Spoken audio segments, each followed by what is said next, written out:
de regreso con Matinal. Estamos viendo la ciudad de Santo Domingo en esta mañanita un poco brumosa.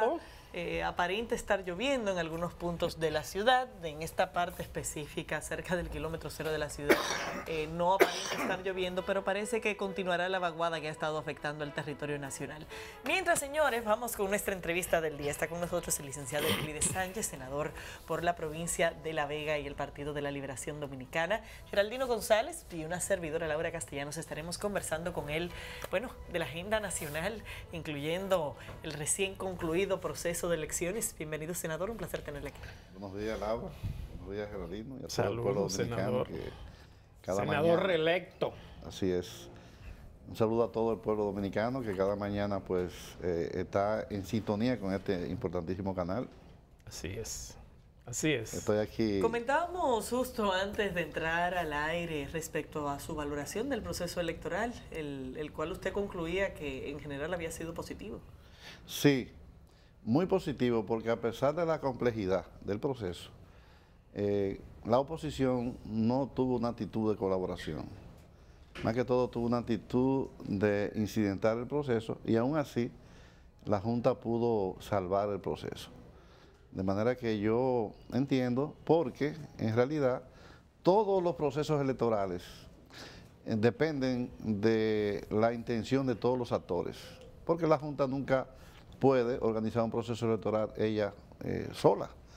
Tiene que haber un personal de apoyo, pero también tiene que haber una actitud positiva y protagónica de los partidos políticos, que son la contrapartida de la Junta ante un proceso electoral. Y la oposición, en sentido general, pues a pesar de que, y fíjate que es una gran paradoja esto, a pesar de que no hubo nunca posibilidad de que ellos se unificaran antes de las elecciones, el 16 de mayo a las 9 de la mañana estaban todos unificados. Bajo una razón sin fundamento, porque la verdad es que alegar fraude y una serie de irregularidades que ellos promovieron desde antes de las elecciones, no tenía fundamento el que ellos se unieran en base a ese propósito. Pero en sentido general yo entiendo que el proceso electoral reflejó lo que el pueblo interpretó con su intención de voto. Y también lo que las encuestas decían. Todas las encuestas de este país prácticamente coincidieron con los resultados del proceso. Senador, evidentemente que hay problemas internos en el PLD. Y esas declaraciones de Franklin Almeida de que había sido un triunfo con pies de barro, la respuesta que le dio el ministro José Ramón Peralta y ayer el vocero del gobierno diciendo, haciéndole señalamiento a Franklin Almeida de aguafiestas y otras cosas parecidas, ¿ustedes próximamente se van a abocar a conocer internamente esas situaciones o eso se va a quedar así simplemente en palabras? Mira, en primer lugar, es lamentable que Franklin Almeida, una persona que tiene una gran responsabilidad dentro del PLD, esté actuando de esa manera, sabiendo él que es una norma dentro de la dirigencia del PLD ventilar los asuntos internamente. Y sobre todo en este proceso electoral en donde el PLD por primera vez en la historia sobrepasa el 50% como partido político. ¿Qué mejor éxito que ese? Y él lo que debe de valorar esos resultados. Yo soy de lo que entiende que el Partido de la Liberación Dominicana tiene que abocarse conjuntamente con la oposición a construir una ley de partido político que no que favorezca a los partidos políticos, sino que se favorezca a la sociedad dominicana. Una reforma a la ley electoral para hacer más civilizadas las campañas electorales. El PLD tiene también que generar una reingeniería para que pueda darle respuesta a muchos problemas que todavía nosotros tenemos. Pero el PLD ha sido el gran ausente en la promoción de que realmente se pueda aprobar una ley de partidos. Sí, pudiendo hacerlo. Sí, claro. yo coincido con ustedes. Ahora bien, a quien más le conviene una ley de partidos políticos es al PLD, porque es el partido ahora mismo más grande y porque necesita, más que otros, recomponerse institucionalmente. Porque si nosotros no logramos que el PLD pues, se reoriente en términos institucionales, vamos a tener serios problemas. De hecho, acabando de tener un triunfo como el que hemos tenido, fíjate tú la voz disidente del nivel de Franklin Almeida. Entonces, eso nos dice a nosotros que tenemos que actuar rápidamente y la ley de partido ayudaría al PLD y a toda la fuerza política, porque también es importante, y ustedes lo saben, que en todos los partidos hay problemas políticos, problemas internos. Pero el problema es que Franklin hable o el problema es el fondo de lo que le está planteando. Bueno, él no tiene razón en su planteamiento, pero en realidad también nosotros debemos reconocer que a lo interno del PLD hay una situación difícil. Nosotros necesitamos que el PLD asuma lo que le ha dado fortaleza, la disciplina partidaria, la organización, la mística, y todo eso se ha ido devaluando producto de, del gran crecimiento que ha tenido el PLD. Este crecimiento le ha generado una disminución, vamos a decir así, de los valores que le dieron al PLD fundamento y que le dieron también una buena imagen en la población. De hecho, el hecho de que en estas elecciones el PLD haya tenido esa valoración se debe fundamentalmente al rol que ha jugado el presidente Danilo Medina. Y nosotros como partido tenemos que buscar la manera de redefinirnos en base a un marco institucional que nos permita a nosotros cumplir con los retos que tenemos. Son muchos los retos que Senador, tenemos. parece ser que en sus años de historia el PLD tiene un contrasentido cuando gobierna. ¿Por qué le digo esto? Como que la población no ha recibido lo que esperaba y sin embargo ha recibido lo que no esperaba. Por ejemplo, los gobiernos del PLD han llenado de obras, de escuelas, de hospitales, de elevados, de túneles, de todo ese tipo de cosas al país. Sin embargo, el PLD se ha quedado rezagado en la ética, en la corrupción, en la seguridad ciudadana, en la delincuencia. Como que es un contrasentido con lo que hizo nacer al PLD. Bueno, cuando yo te digo a ti que el crecimiento que ha experimentado el PLD ha sido contrario a lo que a la mística del PLD. Ahora, si tú ves también lo que ha ocurrido, el presidente Leonel Fernández ha hecho los gobiernos del PLD, presidido por Leonel Fernández, ha sido un gobierno bueno, exitoso para el país, fundamentándose básicamente en crear una infraestructura que era necesaria y que es necesaria, como la que crearon los gobiernos de Leonel Fernández. Ahora, Danilo Medina ahora entra a la parte humana. Por eso tú ves que se inicia lo que debió de haberse iniciado hace muchos años, el Plan Nacional de Alfabetización Quiqueya Aprende Contigo. Pero fíjate tú la inversión que se está haciendo en educación. Fíjate tú el trato que le está dando el gobierno a los pequeños y medianos empresarios. La cercanía que tiene el gobierno con los sectores productivos medios, bajos. O sea, también nosotros, desde el punto de vista del gobierno, se está cumpliendo con lo que Juan Bosch quiso que el PLD hiciera desde el Estado Dominicano. Ahora, ciertamente nosotros tenemos una deuda con el país y con Juan Bosch. ¿Cuál? Nosotros tenemos que fortalecer institucionalmente la República Dominicana. Nosotros tenemos que crear una policía nueva, una policía nacional nueva. Nosotros tenemos que crear instituciones sólidas que funcionen, porque esa es la base en la que descansa la prédica que sembró el profesor Juan Bosch en el PLD. Nosotros necesitamos que la República Dominicana tenga un servicio de seguridad social en donde el ser humano tenga garantía de que no se va a morir pobremente después de pasarse la vida entera trabajando. Sí, pero ya ustedes van para 20 años. Bueno, la esperanza que nosotros tenemos con Danilo Medina es grande. Es grande. porque también es bueno que se sepa que no todo lo que ha estado pendiente se podía hacer también de manera simultánea. El PLD ha construido un país nuevo en términos de infraestructura. Los elevados, los túneles, el metro son obras que identifican a una metrópoli.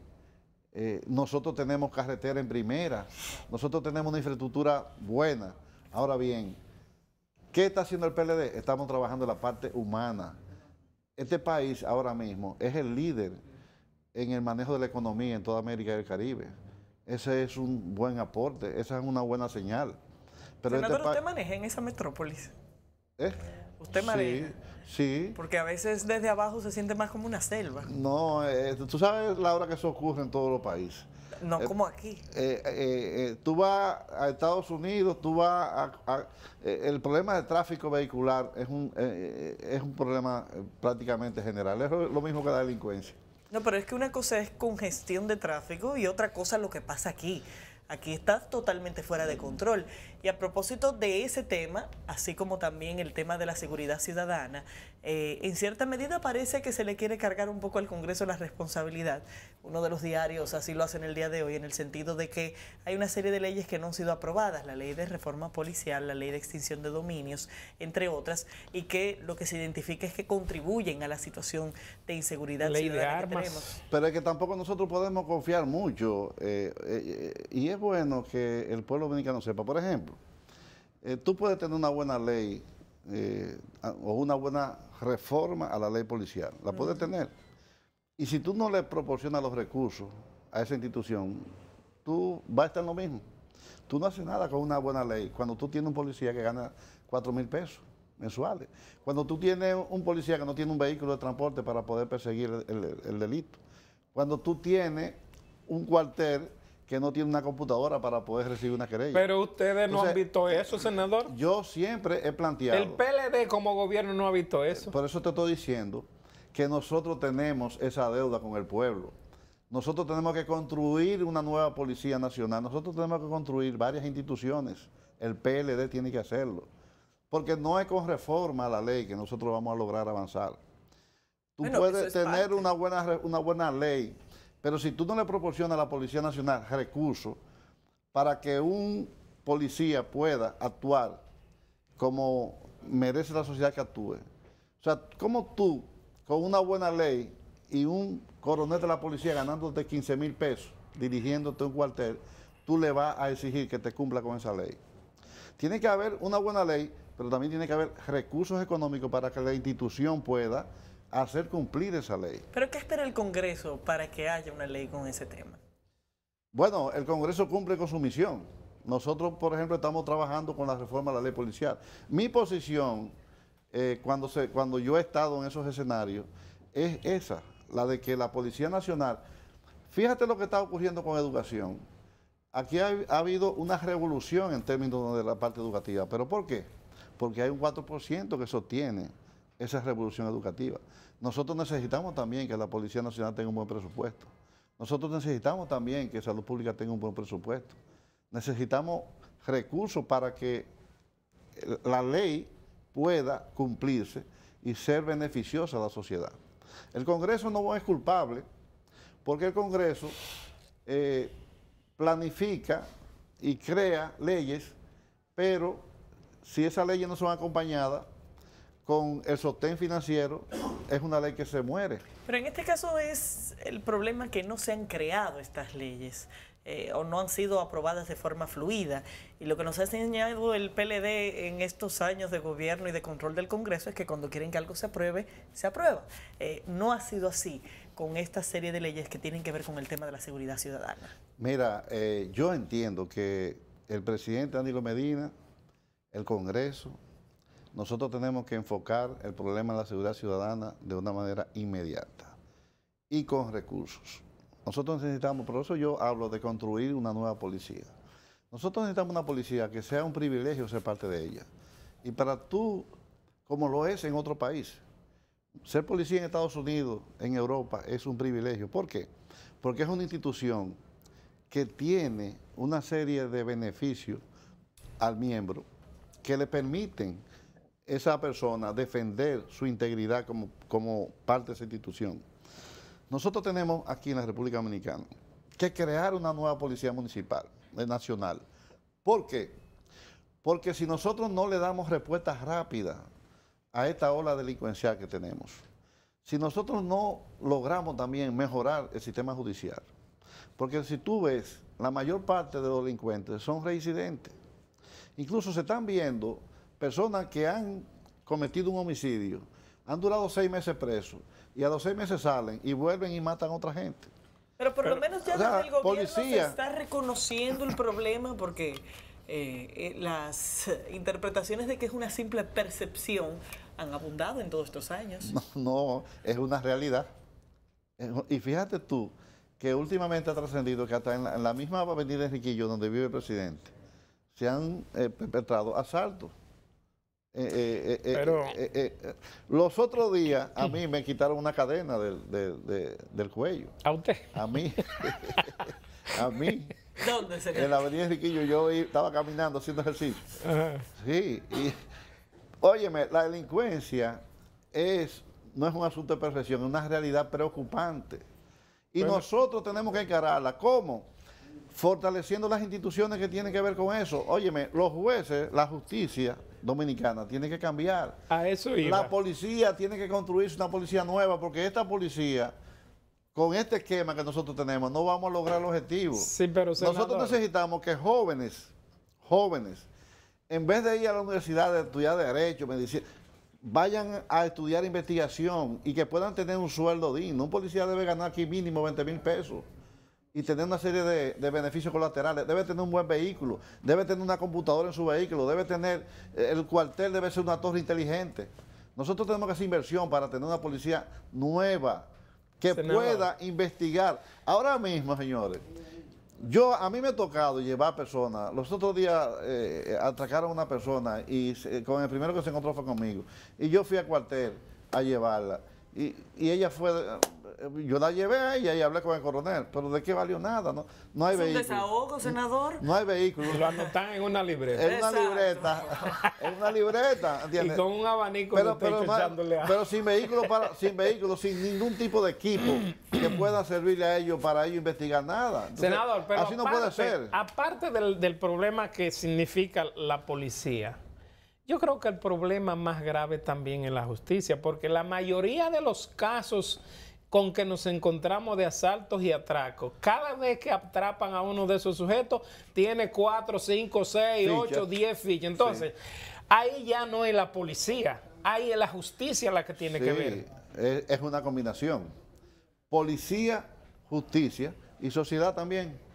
Y sociedad, porque tú también tienes que entender que un joven, que la sociedad le niegue el derecho de estudiar, de trabajar, también es un potencial delincuente. Sí. O sea, son varios componentes que inciden. Pero lo fundamental es que nosotros necesitamos una nueva policía y necesitamos también una nueva justicia. Que los jueces condenen definitivamente a los culpables y que no ocurra lo que está ocurriendo, que la mayoría son reincidentes. Y yo no sé un tema de Código Penal, Código Procesal Penal. Ya la Suprema desde hace un tiempo está organizando una cumbre para identificar los problemas del Poder Judicial, pero nuevamente llegamos a varios puntos en los cuales no se ha avanzado porque tampoco ha habido actividad congresual que permita que se avance. El Código Procesal Penal, por ejemplo, tenemos, ya no son años, ya tenemos lustros diciendo que hay que modificarlo y no se acaba de modificar nada. Hay que modificar la mente también de los jueces, la mente, porque hay base legal para que la mayoría de delincuentes no sean reincidentes. Hay base legal con lo que tenemos. Lo que pasa es también que hay jueces que son muy venales. Hay jueces también que no son serios. Entonces nosotros mentalmente necesitamos también una nueva justicia, porque no importa, yo reitero, tú puedes tener una buena ley, pero si tú tienes un juez malo, ¿entiendes? Tú no vas a lograr nada. Pero es que esto es el pleito de quién fue primero, el huevo o la gallina. Mira, efectivamente, hay que cambiar muchas cosas, Laura, pero un buen inicio sería tener las legislaciones que de alguna manera permitan avanzar en estos temas? Mira, la obra más importante y por la que va a trascender el presidente Danilo Medina es por la parte educativa. Es que en la educación está a la base de todo. Y este gobierno se ha preocupado por educar a este país. Y ahí es que está el futuro de este país. Cuando nosotros tengamos un país educado, vamos a tener menos delincuencia. ¿Y son temas vamos a tener excluyentes? mejores instituciones. Son temas excluyentes porque mientras tanto, mientras esperamos que el sistema educativo avance, la delincuencia está acabando con medio país. No, tenemos que trabajar todos los frentes. Estoy diciendo, nosotros tenemos que comenzar a construir una nueva Policía Nacional. Tenemos que comenzar también a construir una nueva justicia. ¿El Congreso qué rol va a jugar en todo eso? La base legal, lo que está constituido constitucionalmente, establecido constitucionalmente. Nosotros construimos las leyes que la sociedad necesita para operar correctamente. ¿Y cuál es la agenda con esas Ahora, leyes? ¿quiénes aplican las leyes? Los seres humanos. Pero empecemos por lo que le toca al Congreso, las leyes. ¿Para cuándo se piensan tener muchas de estas legislaciones? Tenemos leyes de más, Laura. De más. Aquí hay leyes. De más. O sea, que el Congreso no va a hacer nada. La mente del dominicano tiene que cambiar. Nosotros tenemos que construir una sociedad nueva en base a la justicia, en base a actuar correctamente. Nosotros necesitamos, y es la base en la que yo entiendo descansa el trabajo que está haciendo el presidente Danilo Medina. Pero es que acabamos de elegir 32 senadores y ¿cuántos diputados? 178. Y por lo que usted me dice, entonces yo no estoy muy convencida de que el cambio radique en el Congreso. No. El Congreso es una pieza importante, es un poder del Estado. Pero Ahora ¿tiene bien, el Congreso o no una agenda concreta con todos estos temas? Claro. ¿O nos vamos a quedar en la dinámica, es que no hay dinero para la policía, es que no hay dinero allí? Yo te estoy poniendo el ejemplo más claro y más urgente. La reforma a la ley policial. Y eso, este ejemplo que te estoy poniendo se repite. Tú puedes tener una buena reforma a la ley policial, pero si no hay recursos para tú poder aplicar esa ley, para tú hacer de la policía una institución que realmente esté en condiciones de prevenir el delito y de perseguirlo, tú no haces nada con una buena ley. Nosotros como congresistas trabajamos y analizamos y consultamos y buscamos expertos y asesores y hacemos una buena ley. Y aprobamos presupuesto. Y también aprobamos presupuesto. Ahora, ¿qué pasa? Si nosotros no tenemos los recursos necesarios para que una buena ley se aplique, vamos otra vez a traer educación. Los problemas de educación existieron. ¿Por qué? Por la falta de recursos. Pero ya usted nos Cuando se explicó aplique el eso, 4%, senador. Pero ustedes son los que van a asignar los recursos.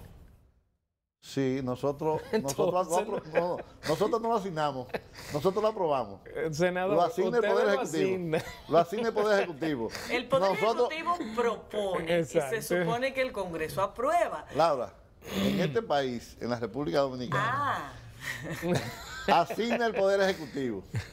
Incluso yo me he opuesto en el mismo Congreso que el Poder Ejecutivo le asigne fondos, por ejemplo, a la Suprema Corte de Justicia, al Poder Judicial. El Poder Judicial, el Poder Legislativo, tienen que ser poderes independientes. Más sin embargo, los fondos, tanto del Congreso, del Poder Ejecutivo, como del Legislativo, lo asigna el Poder Ejecutivo. Pero los fondos del Poder Judicial están previstos a nivel porcentual por ley y nunca se le da lo que la ley manda. Lo que pasa, aprobado continuamente por el Congreso. Lo que pasa también que ahí hubo un mal cálculo. Porque si se asignan esos porcentajes, que no tan solo en ese renglón del Poder Legislativo existe, el presupuesto entonces tendría problemas. Pero sí, yo siempre, y quiero que sepan, que se trata el tema de presupuesto. Yo soy miembro de la Comisión de Presupuesto del Senado. Mi queja es esa, que yo no entiendo cómo es posible que sea el Poder Ejecutivo que le asigne fondo al Poder Judicial. Porque el Poder Judicial debe tener, yo estoy de acuerdo, su fondo establecido por un por ciento. Pero es que está. Pero no se cumple. Pero no se lo da. Bueno, pero no es entonces que tienen que tenerlo, es que hay que dárselo. Y quienes se lo dan son los que aprueban el presupuesto en base a la propuesta del gobierno. Entonces como que nos estamos enredando alrededor de lo mismo, el poder Ejecutivo es quien asigna los fondos. Senador. El Congreso aprueba el presupuesto. Antes de, como ya estamos en la parte final, Hay una comunicación que anda circulando de que el gobierno congeló las nóminas públicas y ordena cancelar todos los contratos de personal al 31 de julio de este año. Pero eso es lo que se ha filtrado, eso es lo que se ha publicado, pero nadie del gobierno ha dicho nada con respecto a este asunto. Y como usted sabrá, hay miles y miles de ciudadanos en instituciones públicas, empresas públicas, que son contratados. Sí. ¿Qué opinión tiene usted sobre esto? Bueno, ese oficio tiene que aclararse. Tiene que aclararse porque en la administración pública hay mucho personal especializado que son contratados, inclusive muchos extranjeros también. Entonces, hay que ver qué podría generar esa decisión.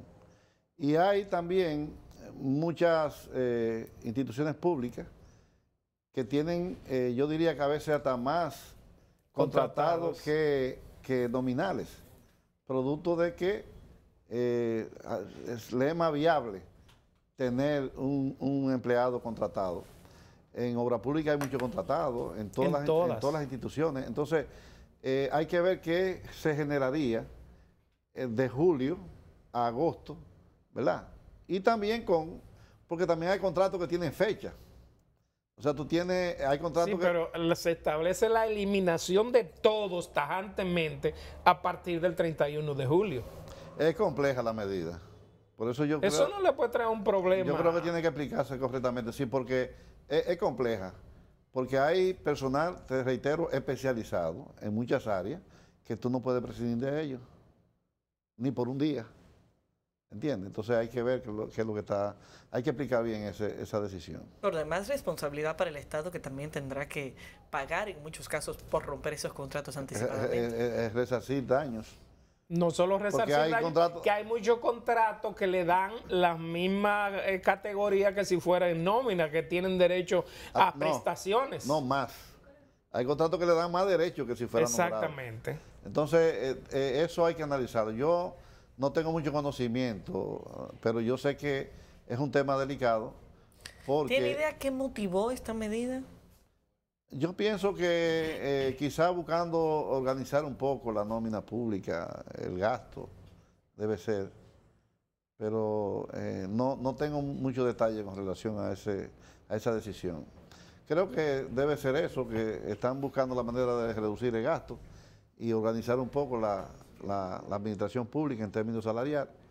Pero hay que ver, porque hay casos que son muy especiales, y que eso generaría dificultad en algunas instituciones. A raíz del triunfo del presidente Danilo Medina, que consiguió la reelección, y de ustedes, los senadores y diputados, ¿el presidente lo ha llamado a ustedes, lo ha convocado para trazar algunas pautas con respecto a lo que va a ser su próximo gobierno y las iniciativas que él quiere que le aprueben? Porque él decía que quería su Congreso. Sí, no, todavía no se ha generado ninguna reunión entre nosotros, los congresistas, y él. Todavía no. Tú sabes que tenemos 3 semanas que concurrieron las elecciones, pero sí siempre se tira que en la transición... 3 semanas que se votó. Que se votó. No, que concluyeron las elecciones. Bueno, es normal que siempre exista ese comportamiento, porque tú sabes que el dominicano tradicionalmente no le gusta reconocer la derrota. Entonces es un proceso de tiempo y de enfriamiento que se va acomodando y que yo pienso ya que ha estado Senador, ¿sus relaciones con Felucho cómo están? ¿Con Felucho? Sí. Bien. ¿También? Bien, sí, es que a Felucho hay que entenderlo. Y es medio complicado entenderlo, Felucho. Senador, sí, finalmente... Pero yo lo respeto mucho a Felucho. Felucho es una persona que yo tengo mucho aprecio, porque desde niño lo conozco. Aunque no se entendieron ahora en la elección. No, Felucho es difícil de entenderse. pero hay que ver que Felucho siempre, todas las posiciones de él, que él asume con mucha vehemencia, aunque muchas de ellas no tengan razón, pero lo hace con buenas intenciones. ¿Y la presidencia de las cámaras, brevemente? Todavía yo no me he enterado, sé que hay mucha gente aspirando, pero nosotros no estamos pendientes de eso. ¿Va a ser eso un motivo de conflicto adicional en el partido por los problemas internos que conocemos? De hecho, ya yo veo, sí, porque el comité político siempre ha estado sugiriendo hasta la formación de los bufetes directivos, tanto en la Cámara de Diputados como en el Senado. Yo soy partidario de que ese derecho se le dé a los legisladores. Y ya hay voces disidentes. Entre comillas. Sí, y ya hay voces disidentes que están en esa misma dirección, porque yo entiendo que el Congreso, tanto en la Cámara de Diputados como en el Senado, son dirigentes del partido de nivel medio y alto, y nosotros sabemos lo que nos conviene, y yo no creo que se vea, ni bien se vea, que sea el comité político que nos diga a nosotros, los senadores, a quién tenemos que elegir para un bufete directivo. Creo que ese derecho no corresponde a nosotros. Bueno. Y el comité político debe de concedernos ese derecho. Vamos a ver cómo les va ¿Terminamos? en ese derecho. Esperamos que bien. Senador, gracias por estar con nosotros. Gracias a ustedes. Despedimos así al licenciado Euclides Sánchez, senador de la provincia de La Vega por el Partido de la Liberación Dominicana. Despedimos también la entrega del día de hoy. Gracias por habernos acompañado. Mañana nos vemos aquí mismo en Matinal. Hasta entonces.